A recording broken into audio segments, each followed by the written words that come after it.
Assalamualaikum warahmatullahi wabarakatuh. Kembali lagi dengan saya Rian. Di sini kita akan membahas hasil dari simulasi open water yang kemarin atau di video sebelumnya sudah kita bahas mengenai settingannya menggunakan CWizard. So, uh, yang pertama harus kita cek itu adalah start monitor. Kita buka start monitor dan kita lihat bahwasannya di sini kecil sekali, pangkat 10 min 7. 10 pangkat min 7. Oke. Lalu selanjutnya kita cek 10 pangkat min 7 ya, benar 10 pangkat min 7. Kita cek motion. Oke, ini adalah RPS-nya, radian per second. Karena kita menggunakan radian. Jadi di sini ini settingannya pasti akan radian ya setahu saya, karena saya belum tahu caranya untuk mengganti jadi meter. Sorry, RPM atau RPS. Oke, kita lewati langsung FX. Nah, ini adalah nilai yang harusnya diambil. Namun, nah ini terlihat datar ya sebenarnya. Kalau kita pilih di satu section, dia masih datar. Nah, apabila kita pilih di section berikutnya, dia bentuknya sebenarnya juga naik turun. Tapi karena bentuknya naik turun dan gapnya kecil, maka kita bisa ambil menggunakan sistem seperti ini. 125,21. Hasil ini sebenarnya agak jauh ya dari hasil yang yang ada di dokumen Numeka atau saya lupa namanya, di simulasi untuk 4119 di TMB 4119. Bentar, seingat saya hasilnya itu sekitar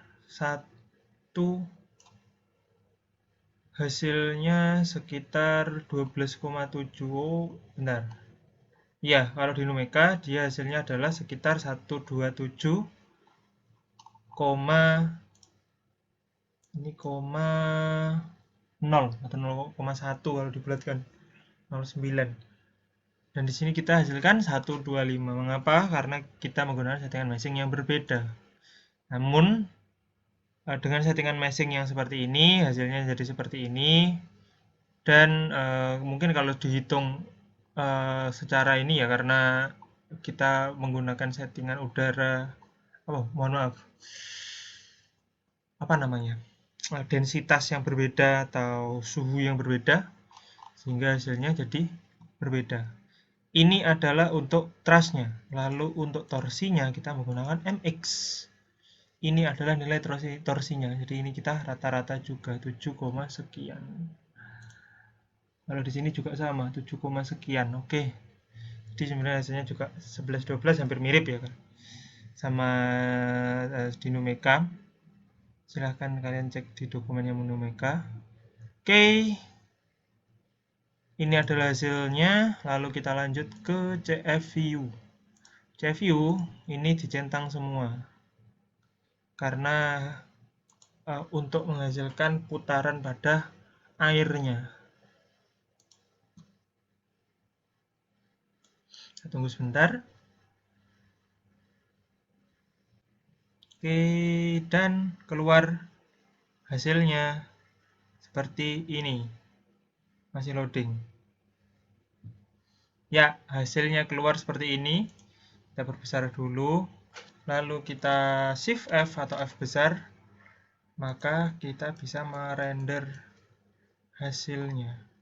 Nah, sebenarnya dari hasil ini biasanya kalau propeller yang saya lakukan adalah yang pertama melihat distribution pressure. Caranya klik pressure, lalu diklik distribusinya, lalu kita lihat. Nah, karena di sini hijau, kita klik yang ini. Kalau tidak mempan, kita pilih sendiri. Jadi kita setting hijaunya ada di min 5000 sampai ke 5000. Maka warnanya akan berubah karena range warnanya kita ubah. Tapi kita harus mengorbankan salah satu, bagian depan atau bagian belakang. Oke, bagian belakangnya masih hijau, berarti di angka 2000. Nah, baru ini sudah terlihat merah, dan di sini distribution pressure-nya seperti ini bagian face, ini bagian back.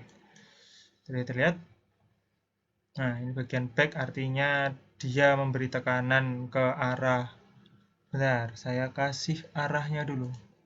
Nah, ini adalah arah selongsong adalah arah X, artinya dia memberikan arah negatif, berarti arahnya ke X, atau ke arah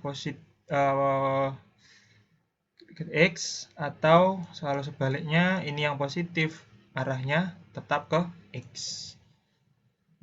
Jadi mohon maaf, negatif itu ke arah sana, ini negatif, arah negatif, ini arah positif. Jadi seperti itu. Tapi untuk kalau kalian memang pengen melihat arah tekanannya, distribusi tekanannya, sebenarnya bisa dilihat sebentar. Kita bisa di mekanik force vektor. Nah, kita di sini langsung tahu arah tekanannya ke mana saja. Tapi karena ini tembus pandang, jadi kita kasih layer seperti ini. Nah, ini nanti silahkan di capture. Ini garis-garisnya, ini bisa diperbesar. Nah, jadi besar banget. Bisa diperkecil. Nah, ini kan tidak kelihatan, kita diperbesar. Nah, seperti itu. Jadi arah force-nya akan cenderung ke arah kiri dari propeller. Oke, seperti itu untuk distribution force. Sorry, bukan distribution thrust, tapi distribution force. Sebenarnya kita bisa nyetingkan untuk distribution thrust, tapi harus nyeting quantities. Jadi ini adalah saya jelaskan simpelnya saja. Mungkin setting quantities, masukkan rumus dan lain sebagainya ada di video sebelumnya mengenai CFU di kapal. Caranya akan sama, tinggal rumus kalian yang gunakan seperti apa. Oke, selanjutnya di relative velocity. Ini kita hapus dulu. Relative velocity pun sebenarnya fungsinya sama, dia vektor. Sehingga kita tahu alirannya berapa. Nah, seperti ini. Nah, kalau dia alirannya, apakah ini propeller berputar atau tidak, sebenarnya bisa dilihat dari sini. Kalau alirannya sudah berlawanan dengan arah putaran propeller, berarti sudah aman. Simpelnya seperti itu untuk melihat arah aliran putaran propeller. Oke, dan trik, mungkin ini trik yang terakhir itu adalah, trik yang terakhir itu adalah melihat tekanan dan melihat aliran. Kita cutting plane, kita ke quantities, kita ke polygon, geometri untuk memastikan perpotongan persis ada di tengah. Sudah sesuai, klik apply, shift plus, lalu tarik ke bawah, ada tulisan cut 1, kita select. Selanjutnya kita ke representation, quantities, field data, vektor komponen, velocity x, sehingga kita dapat nilai hanya pada sumbu x-nya saja. Kita lihat konturnya. Nah, di sini kita bisa melihat efek dari propeller. Nah, nanti akan ada bentuk yang sangat amat bermacam-macam. Ada vortex-nya, ada yang bisa mendeteksi vortex, ada yang bisa mendeteksi kavitasi. Mungkin kalau kavitasi bukan ke relative velocity ya, ke pressure. Nah, seperti ini. Nanti di sini nanti ada garis-garisnya. Kalau mesinnya lebih detail atau lebih rapi, itu sebenarnya bisa seperti itu.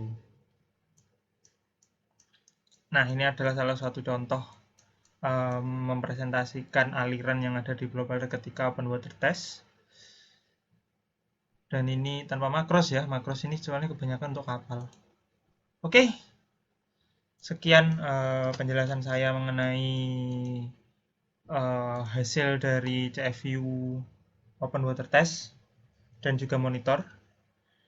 Apabila ada kurangnya, mohon maaf. Terima kasih. Wassalamualaikum warahmatullahi wabarakatuh.